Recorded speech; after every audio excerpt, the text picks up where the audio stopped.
Concord, a little game that I've been playing that comes out, I think, tomorrow officially, but there was a pre-order early access that started midweek. Concord, for anyone who missed it, because blinking you would have, is a team hero shooter 5v5. Do you want me to go up or down, Josh? I'll go up. That is now weighing in on the very somewhat flooded market of hero shooters, I guess. Is that what you call them? You tell me. I talked about it when I played Marvel Rivals a couple of weeks ago. It's your Overwatches, your Marvel Rivals, your Team Fortresses 2, etc. Also. But this is attempting to earn a name in that field by essentially everyone's drawn the comparison of it's very Guardians of the Galaxy. It is a new IP in the sense that all the characters are original, new, interesting aliens from this universe that exist as free gunners, I believe is the term. When I say a loose story, they are very much hanging this game on having story beats in it. You are a ragtag crew of mercenaries who have just been assembled under the banner of free gunners who are rebelling against a big group of interstellar baddies. That is essentially just the framework for we will play team-based rounds of shooting against facsimiles of ourselves. So that's as far as it goes. They're just very nice cutscenes, and they are really nice cutscenes. They are really nice looking characters. It is a very, very polished game. The game itself is essentially just interesting characters with abilities and unique weapons tied to them all, and the only game I could get into was just an arena frag fest. I believe it was just called like Team Deathmatch.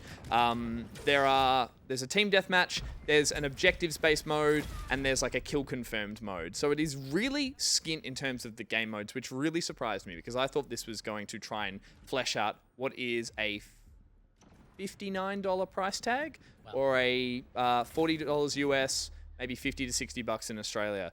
And I'll skip right to the point. That is the thing that everyone has been talking about. The fact that this game asks a priced entry when you've got so many games in this genre that are free to play. You've got your Valorant, you've got X-Defiant, you've got Overwatch 2, Apex, not quite the same games, but these are all free to play games that come with, you can spend money on cosmetics, on that more modern system of how you would sell your game.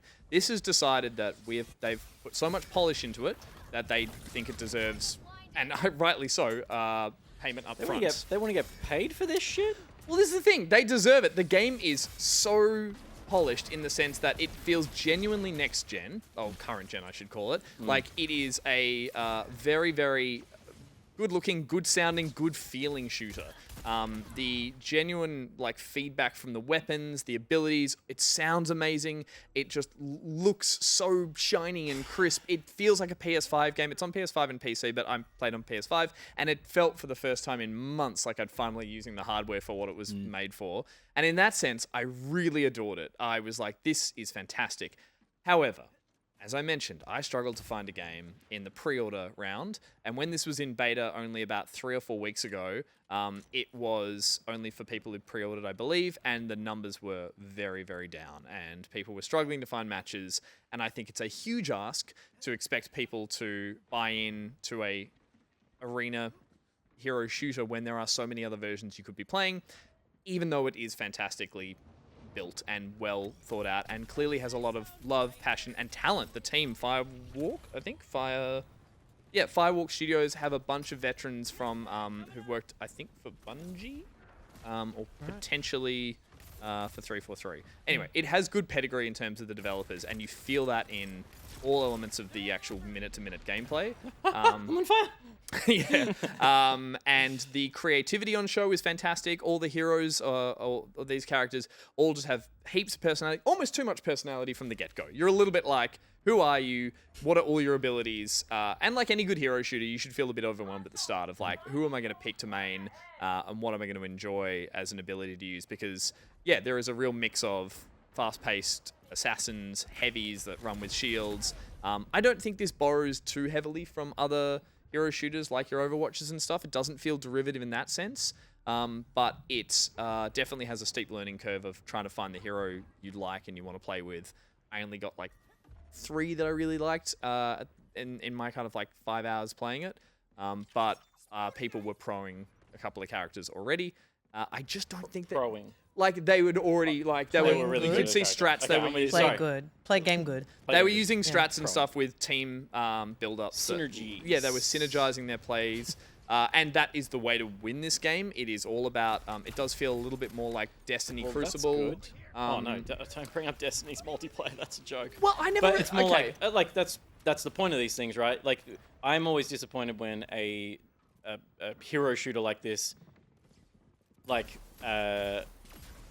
rewards X-Defiant. individual playing. People to run and gun who are really, X-Defiant is one of those things where it's more like a COD shooter Yeah. than a team shooter, because team shooters should encourage you to build a team with good synergies. Like it should play more like a MOBA. They in totally first person. should. That's if the game modes lead to that. So far, again, I only played this, which is Team Deathmatch. One of the Team Deathmatches is you just have to collect a bounty card when you get a kill. It's not much of a difference. I did get one match in a hold the point mode. That was it. The team games do seem to work better when there is a push the card, when there is a attack defend, yeah. when there is a game mode in there that leads to strategizing. The map needs to be asymmetrical. Yeah, or there just needs to be a goal outside of getting kills. What I ran into here a lot was the team I was being randomly matched with were just scattering. And it was like we were getting picked off one by one. I was running towards teammates to just try and stick with someone so we could double our damage output. Yeah. But we were getting trounced by teams that were just walking around as a group of 5. And it doesn't matter how much damage they were taking, they would be able to knock people out and then heal up. So that's as much strategy as I saw in those early modes. And I haven't seen anything in there that's promising kind of like an interesting game mode or a spin on it. So I think that's a problem they're going to run into in terms of no one's buying into this to say, I really want to try that new game mode. It is pretty much what we've seen before. Broadly, that's so fascinating to me, Gus. Like, why invest all your time and energy in building this kind of game at this moment in time? Maybe that's not a question that you can answer, but And it's a hard question in game dev, right? When you go at this moment in time, they started building this game course. 6 years ago, right? course. Like, Yeah. you know, it's like it's so easy to look at a thing like this and go like, you got your timing wrong, and it's like, yeah, they did, and they When probably they- got their release strategy wrong. It probably should be a free to play game just to get Yeah, volume, potentially, yeah. right? I don't want to just add But- to the same conversation, but every bit I've read, seen, everyone has said this will be free to play in 6 months. It has to be if it wants to survive. They're going to see those server numbers drop, and yeah, that's the conversation that the developers have clearly said we're sticking our ground and we're putting our foot down and saying no, this is what we're going to try out of the gate.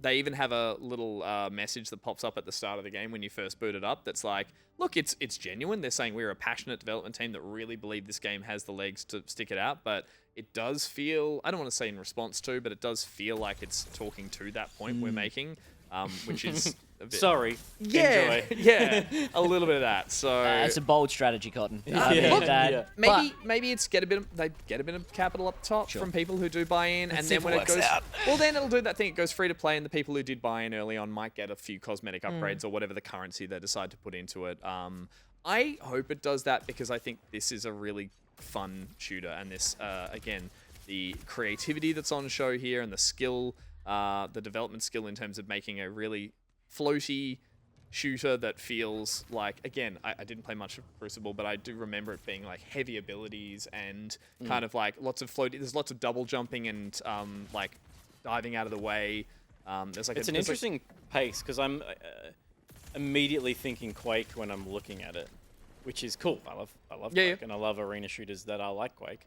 But a lot of games these days are really fast. And this game looks slow to me because of that. It feels Yeah. slow, and I've just come off playing a lot of X-Defiant, which is too twitchy for me. And I was like, I really appreciate this. I guess feels... this is using a controller as well, so there's not mouse flicking going on. But Yeah, I had crossplay turned on to find matches, and I was definitely watching kill cams and watching people who were PC, mouse, and keyboard. I enjoyed that PlayStation allows you to turn crossplay off, which Xbox doesn't. And so I was trying to I played 1 or 2 matches that were just console controllers, and it felt great. It felt like old Halo 3.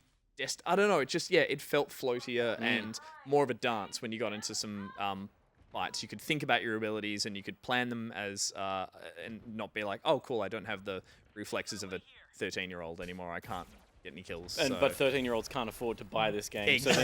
So, they're not, So you're all so you good. should be fine.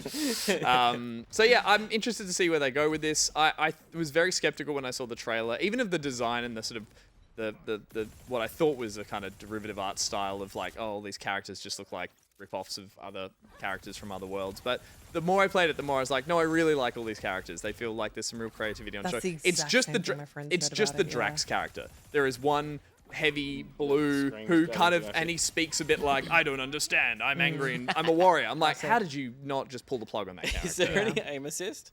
I struggled. There's some shocking bits there. Yeah, can we? You want to roll back and watch that? replay of the last 30 seconds? of I don't gameplay? think there is. I was- because that was you were beating there, but from here is perfect. Miss. I don't play a lot of shooters with Reload. the. I don't play a lot of shooters with the with the dual. Yeah, it's just Good. Good. Spray and pray, baby. Spray and pray.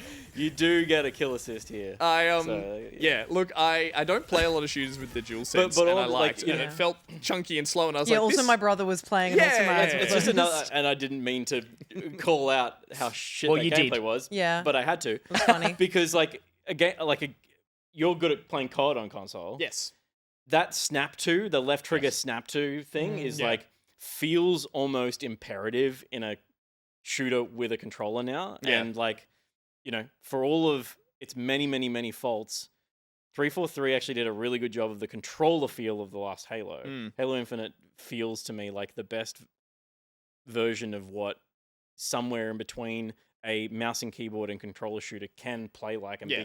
be competitive. And they've improved that more and more since it came out.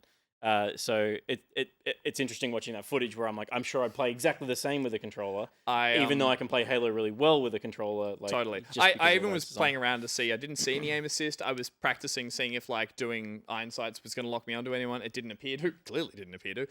I was playing Rins the other footage with a heavy Gatling gun character that I just stayed at the back. And when you locked on, it was really sluggish. And I'd been playing about 3 rounds with that character, and I switched to that little fast one with the Uzi, and I was like, whoa, I don't know what is going on. But I think that speaks to the strength of all the different play styles all the characters have. But you're right, it does feel like It told me that I should play this on PC because I would do the same thing. I just don't think But- I'll be able to win on PC. I mean, I clearly can't win on console either, but yeah, interested. I think this game is a lot more fun and interesting than I expected going in. I just worry about what these next 6 months are going to say for it and for that